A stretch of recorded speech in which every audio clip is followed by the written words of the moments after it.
I was wiping applesauce off the wall when Director Kim burst into the playroom, looking like she might faint. He's coming. Seo Han Jae-woo is coming in 30 minutes. She grabbed my shoulders, shaking me slightly. Clean up the VIP area. Make sure no children wander over there. This donation could save our daycare. My twins, Miho and Sora, chose that exact moment to dump an entire basket of building blocks onto the floor. The crash echoed through the room. I'll handle it, I promised, already herding my 3-year-old tornadoes toward the play area. 29 minutes later, I was on my hands and knees scrubbing juice stains when I heard Director Kim's overly cheerful voice approaching. And this is our main facility, Mr. Han. We pride ourselves on. I looked up and immediately forgot how to breathe. He was tall, intimidatingly so, in a charcoal suit that probably cost more than my entire year's salary. Sharp jawline, perfectly styled black hair, and eyes so cold they could frost windows. He surveyed the room like he was calculating its monetary value down to the last one. The facility is adequate, he said, his voice deep and dismissive. I scrambled to my feet, bowing quickly. Too quickly. I stumbled, and his hand shot out, steadying me by the elbow. His touch burned through my thin cardigan. Careful, he said, releasing me immediately as if I'd contaminated him. Thank you, sir. I'm sorry Daddy. My heart stopped. Please don't. Miho and Sora had escaped from the play area and were now running full speed toward us, their little legs pumping with determination. Daddy's here. Sora squealed, launching herself at Seo Han's legs and wrapping around his knee like a koala. Miho crashed into his other leg. We missed you, Daddy. I wanted the floor to swallow me whole. I'm so sorry, Mr. Han. They've never. My face was burning so hot I probably looked sunburned. They don't have a father, and sometimes they just attach to random. My voice died as he crouched down to the twins' level. The transformation was startling. His ice-cold expression cracked, something vulnerable flickering across his features. He stared at Miho and Sora like they were precious artifacts he'd lost and somehow found again. What are their names? His voice had softened, almost gentle. Miho and Sora, I stammered. They're 3. They're usually better behaved, I swear. Sora had grabbed onto his expensive tie, wrinkling it without mercy. Daddy, you're so tall. Can you pick me up? Instead of being annoyed, he carefully extracted his tie from her grip and stood, lifting Sora with him. She giggled, delighted, while Miho tugged on his pant leg jealously. Not fair. Me too. CEO Han looked at Director Kim. Do you have a private office? Weiss, of course. He turned those intense eyes on me. Bring them. We need to talk. My legs felt like jelly as I scooped up Miho and followed them to the director's office. Director Kim excused herself quickly, clearly terrified of whatever was about to happen. Seo Han set Sora down gently and watched both twins toddle around the office, touching everything with their sticky fingers. He didn't seem to care that Miho was now examining his leather briefcase. How old did you say they are? He asked quietly. 3. They turned 3 last month. And their father? I wrapped my arms around myself defensively. Not in the picture. Never was. His jaw tightened. I see. Sora came back and reached up to him. Daddy, will you come play with us? We have trucks. Something in his expression broke my heart, raw pain mixed with longing. He knelt down again and gently touched her cheek. I have to go soon, but... He paused, then looked up at me. I'll be back. Mr. Han, you really don't have to. I'll be back, he repeated firmly, standing. He reached into his jacket and pulled out a business card, pressing it into my palm. His fingers lingered against mine for a moment too long. My private number.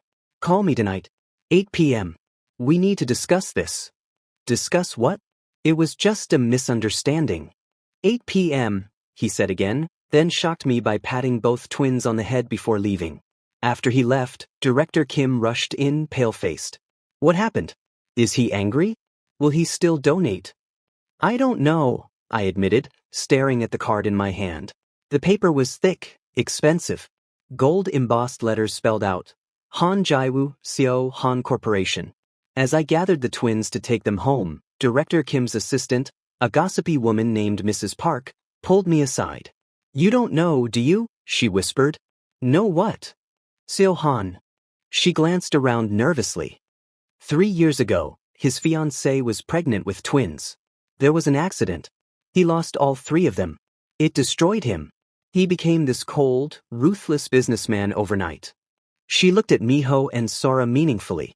Same age. Twins. You showing up with them? My blood ran cold. Oh my God. That night at exactly 8 p.m., my phone rang. A known number. I answered with shaking hands. Hello. Tomorrow. 2 p.m. Han Corporation, top floor. His voice was all business again, but I could hear something else underneath. Desperation, maybe. Don't bring the twins yet. We talk first. Mr. Han. Call me Jaiwoo, he interrupted. And tomorrow, I'm making you an offer you'll want to hear. He hung up before I could respond, leaving me staring at my phone, my heart racing with fear and something else I didn't want to name. What kind of offer could a billionaire Seo possibly have for a broke daycare worker? I had a feeling my life was about to change completely. The Han Corporation building pierced the Seoul skyline like a glass monument to wealth and power. I stood at the entrance, smoothing down my only decent dress, a simple navy blue number I usually saved for job interviews, and questioning every life choice that had led me here. The elevator ride to the top floor felt like ascending to another world. Each floor that blinked by represented a life I'd never have, opportunities I'd sacrificed when I chose to keep the twins. The doors opened to reveal a stunning reception area. Floor-to-ceiling windows showcased the sprawling city below. A beautiful secretary looked me up and down with barely concealed disdain. You must be here for Mr. Han. He's expecting you. She gestured toward massive double doors. Go right in. I knocked softly, and his voice called out, Enter. The office was breathtaking, all modern furniture, expensive art, and that same panoramic view. But I barely noticed because Jaiwoo was leaning against his desk, having shed his suit jacket. His white shirt was rolled up at the sleeves, tie loosened, revealing a glimpse of his collarbone that made my mouth go dry. You came, he said, as if he doubted I would. You made it sound important. It is. He gestured to a leather chair. Sit, please.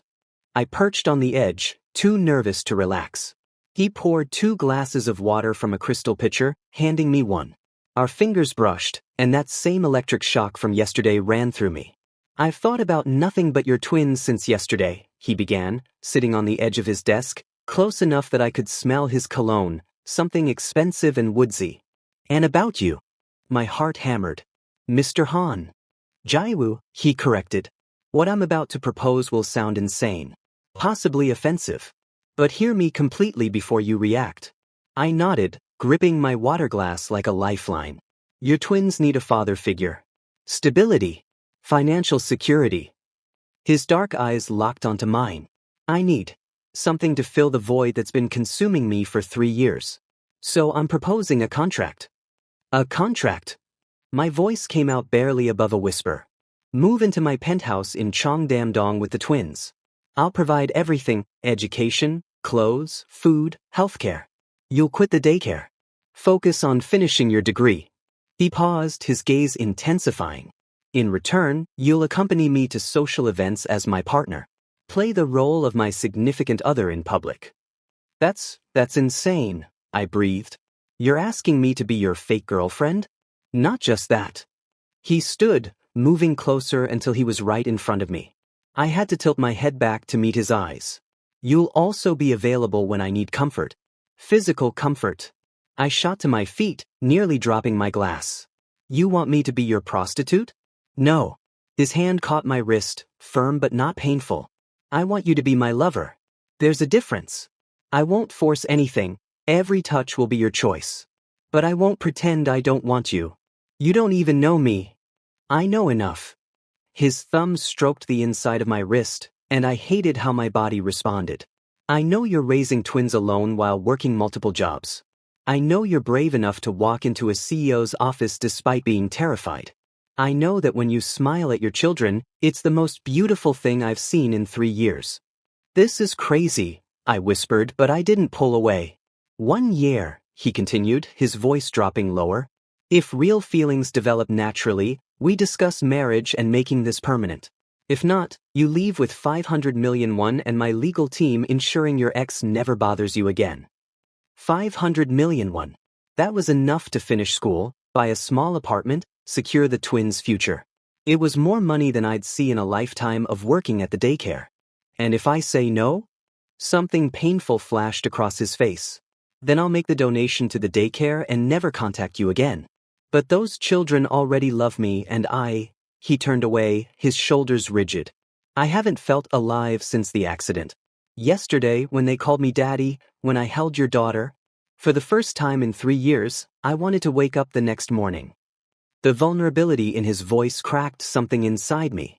This wasn't just a business transaction. This was a man drowning, reaching for anything to keep from going under. I need to think about it, I said finally. He pulled out a key card from his pocket, pressing it into my palm. Penthouse 100, Cheongdam-dong.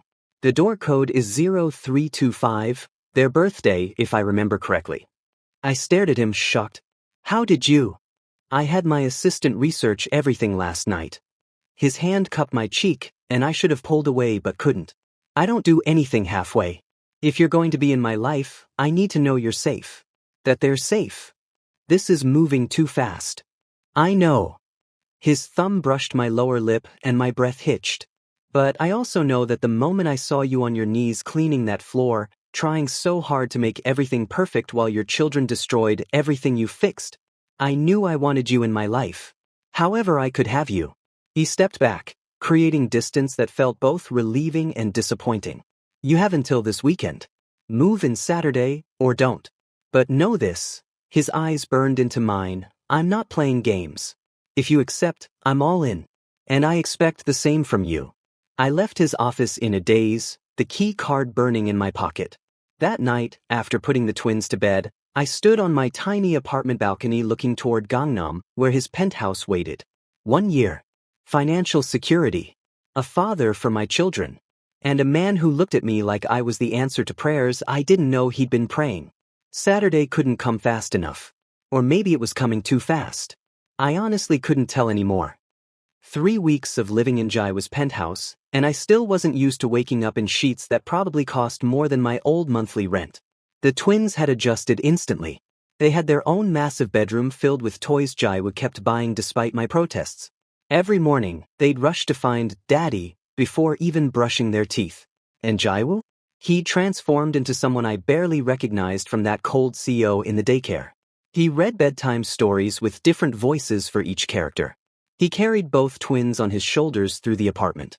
Yesterday, I'd found him attempting to braid Sora's hair. It looked terrible, but she'd refused to let me fix it. Daddy did it, she'd announced proudly. But the nights were slowly destroying my sanity. It started innocently enough. Wine after the twins slept, conversations on the balcony overlooking the Han River. Then his hand on my lower back became routine when we walked together. His good morning kisses on my forehead began lingering dangerously close to my lips. I'd been avoiding being alone with him, and we both knew it. Tonight, I'd stayed in the shower longer than necessary, letting the hot water ease the tension in my shoulders. When I emerged in just a towel, I nearly screamed. Jaiwa was in my bedroom, holding one of my shirts. This was in my laundry, he said, but his eyes weren't on the shirt. They were traveling slowly down my damp skin, following water droplets that trailed from my collarbone downward. I'll take it, I said quickly, reaching out. He didn't let go. Instead, he stepped closer. You've been avoiding me. I haven't. Don't lie. Another step. I was backed against the dresser now. Every time I try to touch you, you suddenly remember something you need to do. Every time we're alone, you find an excuse to leave. That's not true, I protested weakly. No. His free hand came up to cup my face, thumb stroking my cheekbone. Then why are you trembling right now? Because you're too close. Because you smell too good. Because I'm terrified of how much I want this. This is just a contract, I whispered, but even I didn't believe it anymore. Is it? He dropped the shirt, both hands now on my waist, thumbs stroking through the damp towel. Then why do you watch me when you think I'm not looking? Why do you blush every time I compliment you? Why? His lips hovered near my ear. Do you say my name in your sleep? My face burned. I don't. You do. I heard you last night. I was checking on the twins, and your door was open. His voice dropped to a rough whisper. Do you know how hard it was to walk away? To not come in here and make those dreams reality? I couldn't breathe. My hands had somehow found their way to his chest, feeling his heart racing as fast as mine. Jaiwoo. I meant it as a warning, but it came out like a plea. Tell me to stop, he murmured, his lips brushing my temple. Tell me you want this to stay professional. Tell me you don't feel this fire between us. I opened my mouth, but no words came out. He pulled back just enough to meet my eyes, and what I saw there made my knees weak, raw desire mixed with something deeper, more dangerous. That's what I thought, he said, and then his mouth was on mine. The kiss was everything I'd been denying I wanted, desperate, hungry, 3 weeks of tension exploding between us. His hands tightened on my waist, pulling me flush against him, and I gasped at the contact. He took advantage, deepening the kiss until I was dizzy. My towel loosened. I should have cared. I didn't. We shouldn't, I tried to protest when we broke for air. Why not? His lips moved to my neck, and I nearly melted. We're both adults. Both single. Both clearly wanting this. The contract. Forget the contract. He lifted me onto the dresser, stepping between my legs. I'm done pretending this is just business. Done pretending I don't think about you constantly. Done. His hands slid up my thighs, pretending I don't want you so badly it's driving me insane. The twins are sound asleep. I checked. His forehead rested against mine. Stop thinking. Stop overthinking. Just feel. Do you want this? Do you want me? God help me, I did. I wanted him so much I ached with it. Yes, I breathed, and that was all the permission he needed. The towel fell away completely. His shirt followed shortly after. The rest became a blur of heated skin and whispered names and pleasure I'd never experienced before. Later, tangled in my sheets with his arm around my waist, I traced patterns on his chest. This changes everything, I whispered. Good. He caught my hand, bringing it to his lips. I want it to change. I want this to be real. It's only been 3 weeks. 3 weeks where I've fallen asleep thinking about you and woken up wanting to see your smile. 3 weeks where those twins became mine in every way that matters. 3 weeks where I felt more alive than I have in 3 years. He tilted my chin up. Tell me you don't feel it too. I couldn't. Because I did feel it, this terrifying, wonderful thing growing between us. I'm scared, I admitted. Me too. He kissed my forehead. But I'd rather be scared with you than empty without you. I snuggled closer, letting his heartbeat lull me towards sleep. Tomorrow we'd figure out what this meant. Tomorrow we'd deal with reality. Tonight I just wanted to stay in this perfect moment, where a broken CEO and a struggling single parent somehow found a way to make each other whole. Jaiwoo. Thank you. For choosing us. His arms tightened around me. Thank you for letting me. I stared at my reflection in the full-length mirror, barely recognizing myself. The emerald green gown Jaiwoo had chosen hugged every curve, the backless design dipping dangerously low. Diamond earrings, borrowed from some luxury boutique, sparkled at my ears. You look breathtaking, Jaiwoo said from the doorway, devastatingly handsome in his black tuxedo. I look expensive, I corrected nervously. This dress costs more than my old car. He crossed the room, his hands settling on my bare waist. You look like mine, he murmured against my ear, making me shiver. The charity gala at the Grand Hyatt was overwhelming. Crystal chandeliers, champagne fountains, Seoul's elite dripping in designer everything. Jaiwoo's hand never left my waist, occasionally dipping lower when he thought no one was looking. You're enjoying this power trip, I whispered as he introduced me as his partner to some hotel tycoon. I'm enjoying that everyone knows you're mine, he corrected, lips brushing my ear. And imagining taking this dress off later. Heat flooded my cheeks. We're in public. Then stop biting your lip like that, or I won't make it through dinner.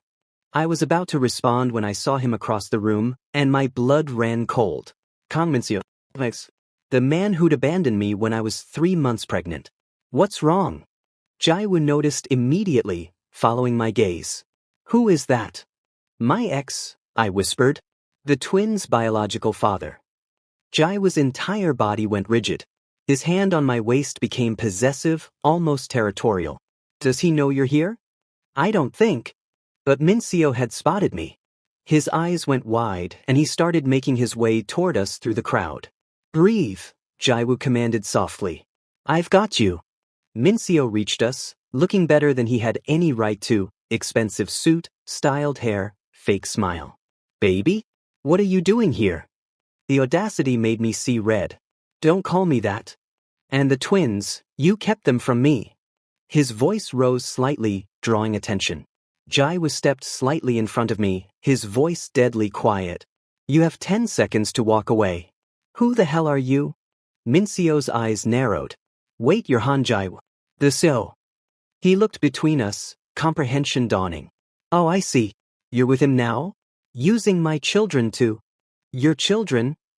Jaiwoo's laugh was cold enough to freeze hell. The children you abandoned? The partner you left while pregnant? You have no rights here. Those are my kids.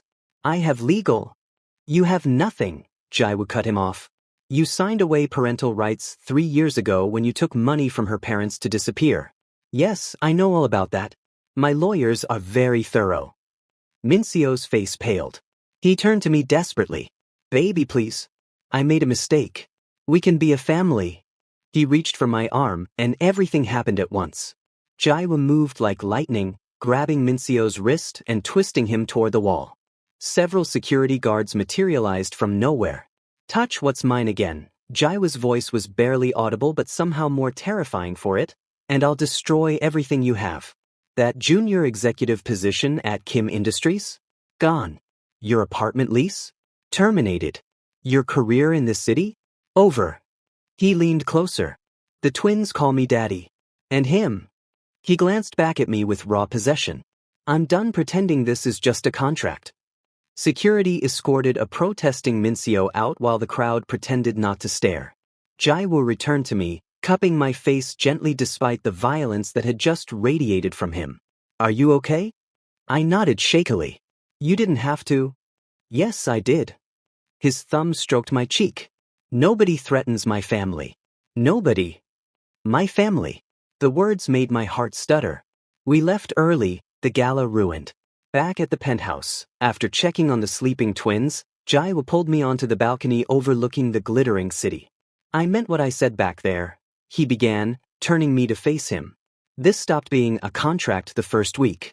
Maybe the first day. I don't know anymore. Jaiwoo, I'm in love with you. The words tumbled out like he'd been holding them back too long. Completely. Inconveniently. Desperately. I love how you sing off-key while cooking. I love how you always check on the twins one more time before bed. I love how you've made this cold penthouse feel like a home. Tears pricked my eyes. The year isn't up. The contract. Forget the year. Forget the contract. He reached into his jacket, pulling out a small velvet box. Marry me. Not because of some agreement or the twins. Because I want to wake up to you every morning for the rest of my life. Because you've made me whole again in a way I never thought possible. He opened the box, revealing a stunning diamond ring that caught the city lights.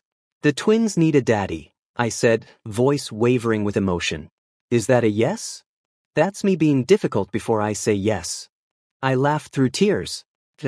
Yes, I'll marry you. Because I love you too. Because somewhere between playing house and late-night conversations and watching you fail at braiding hair, I fell completely in love with you. He slid the ring on my finger, then kissed me like I was oxygen and he'd been drowning. When we broke apart, both breathless, I grinned mischievously.